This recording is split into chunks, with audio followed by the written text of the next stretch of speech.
शहर की चमकती हुई गलियों से दूर पुराने कब्रिस्तान के पास एक काली कार आकर रुकी।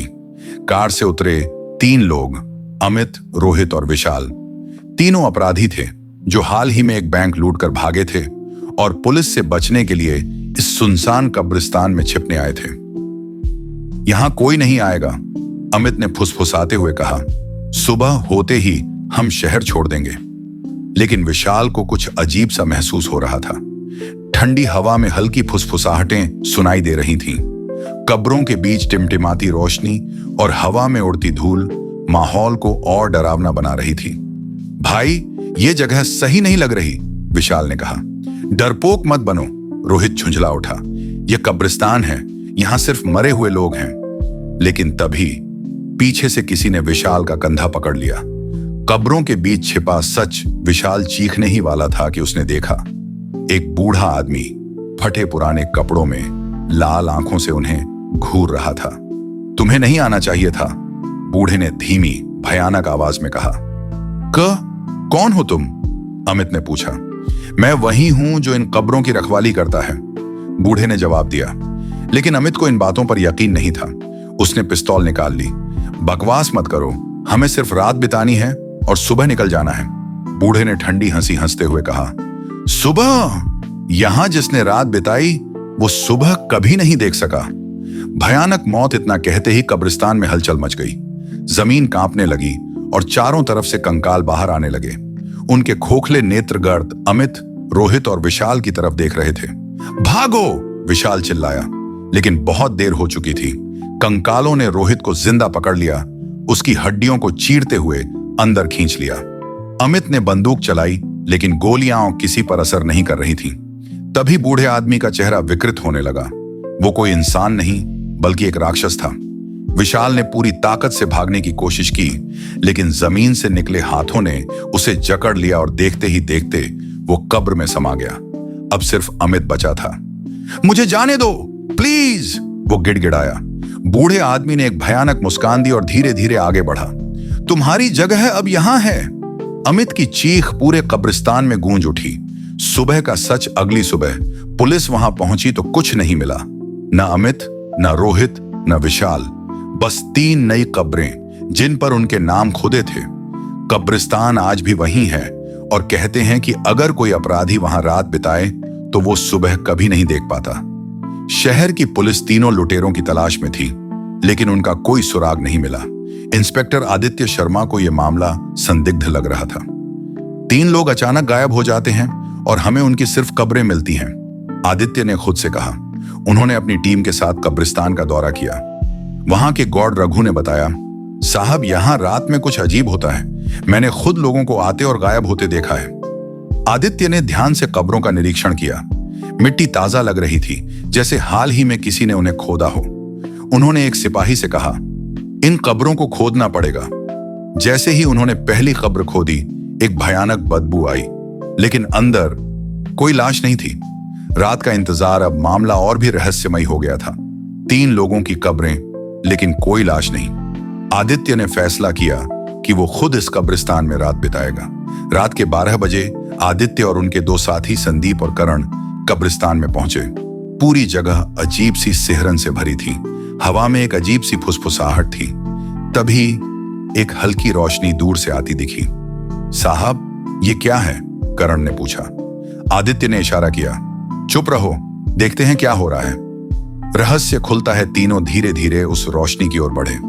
वहां एक पुराना मंदिर था जो वीरान पड़ा था, लेकिन मंदिर के अंदर से किसी के बोलने की आवाज आ रही थी। जब उन्होंने झांका तो देखा वही बूढ़ा आदमी, लेकिन वो अकेला नहीं था। उसके चारों ओर काले कपड़ों में लोग बैठे थे और बीच में 3 जंजीरों में जकड़े लोग थे, अमित, रोहित और विशाल।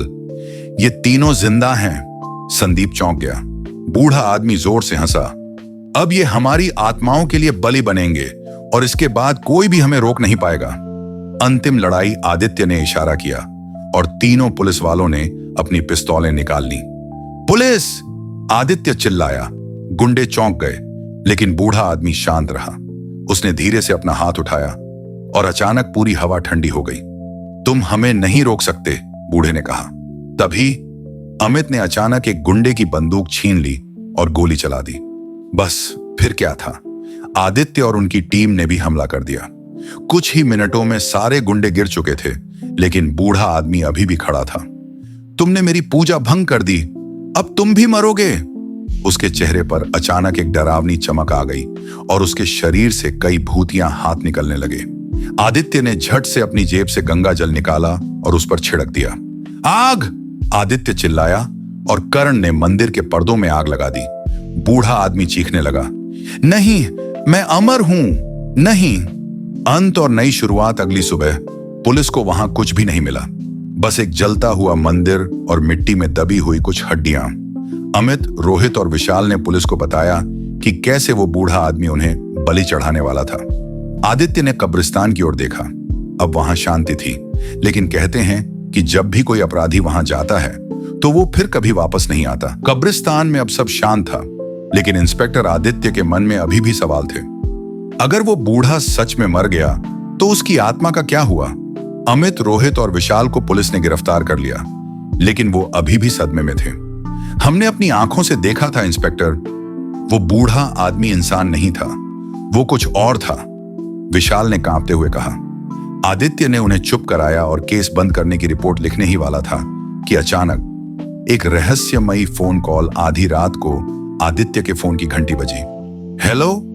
फोन के दूसरी तरफ एक धीमी डरावनी आवाज थी। तुमने सोचा कि सब खत्म हो गया?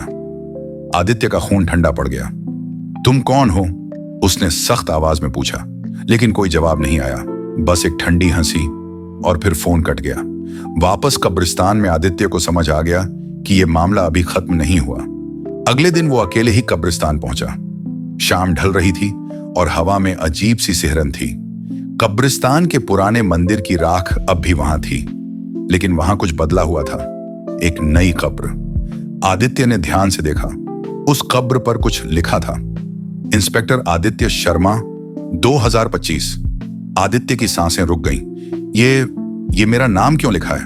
और तभी पीछे से एक परछाई उभरी। भूत का हमला। आदित्य ने अपनी बंदूक निकाल ली, लेकिन जैसे ही उसने पलटकर देखा, एक जली हुई डरावनी आकृति उसके सामने थी। तुमने मेरी आत्मा को चैन नहीं लेने दिया, अब तुम भी यहीं रहोगे। वो बूढ़ा आदमी वापस आ गया था, लेकिन अब एक भूत के रूप में। आदित्य ने घबराकर गंगा जल छिड़का, लेकिन इस बार वो हंसा और धीरे धीरे हवा में विलीन हो गया। लेकिन जाते जाते उसने एक भयानक चेतावनी दी, मैं फिर लौटूंगा और अगली बार तुम नहीं बचोगे। अभी खत्म नहीं हुआ। आदित्य कब्रिस्तान से तो बचकर निकल आया, लेकिन उसकी रातें अब डरावनी हो गईं। हर रात उसे वही फोन कॉल आती, वही डरावनी हंसी और वही आवाज। तैयार रहो इंस्पेक्टर, मैं वापस आऊंगा। जारी रहेगा। इंस्पेक्टर आदित्य शर्मा अब तक कई खतरनाक केस सुलझा चुका था, लेकिन कब्रिस्तान का यह मामला उसके लिए अब तक का सबसे डरावना और रहस्यमयी केस बन चुका था। रात को उसकी नींद उड़ चुकी थी। जैसे ही वो आंखें बंद करता, वही बूढ़ा आदमी उसकी आंखों के सामने आ जाता। जला हुआ शरीर, खौफनाक चेहरा और वो डरावनी हंसी। उस रात आदित्य के फोन की घंटी फिर बजी। हेलो? उसने गुस्से में पूछा। इस बार जवाब आया, लेकिन यह सिर्फ एक फुसफुसाहट थी। तुम्हें वापस आना होगा, कब्रिस्तान तुम्हारा इंतजार कर रहा है। फिर अचानक फोन कट गया।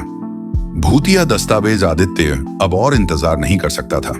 उसने कब्रिस्तान का पुराना रिकॉर्ड निकालने का फैसला किया। पुलिस स्टेशन के पुरालेख आर्काइव्स विभाग में उसने पुराने दस्तावेज खंगालने शुरू किए, और तभी उसे एक फाइल मिली, ब्लैक केस फाइल 1925। जैसे ही उसने फाइल खोली, उसका दिल तेजी से धड़कने लगा। उस फाइल में उस बूढ़े आदमी की तस्वीर थी। नाम था तांत्रिक रुद्रनाथ।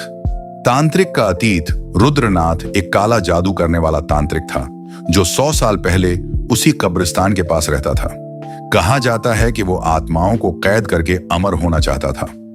उसने कई निर्दोष लोगों की बलि दी थी, लेकिन गांव वालों ने मिलकर उसे जिंदा जला दिया था।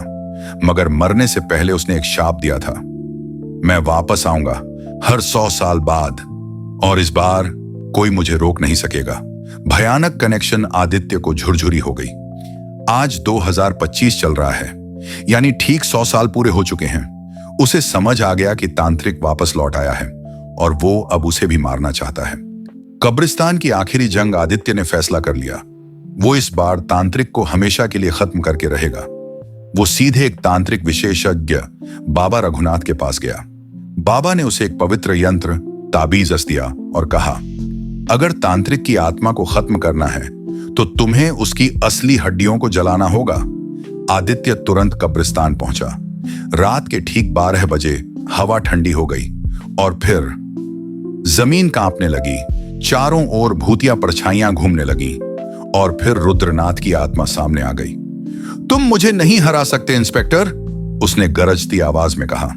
आखिरी लड़ाई। आदित्य ने जल्दी से तांत्रिक की हड्डियों को ढूंढा और पेट्रोल डालकर आग लगा दी। जैसे ही आग भड़की, तांत्रिक चीखने लगा, नहीं, ये नहीं हो सकता, मैं अमर हूं। लेकिन आग बढ़ती गई और धीरे धीरे रुद्रनाथ की आत्मा जलने लगी। आखिरी चीखों के साथ वो हमेशा के लिए खत्म हो गया। शांति या नया खतरा। अगली सुबह जब आदित्य कब्रिस्तान से बाहर निकला तो सूरज की रोशनी पहली बार वहां चमक रही थी। सब कुछ सामान्य लग रहा था, लेकिन जाते जाते उसने पीछे मुड़कर देखा। एक कब्र का पत्थर खुद ब खुद हिल गया था। क्या सच में तांत्रिक खत्म हो चुका था या वो फिर लौटेगा?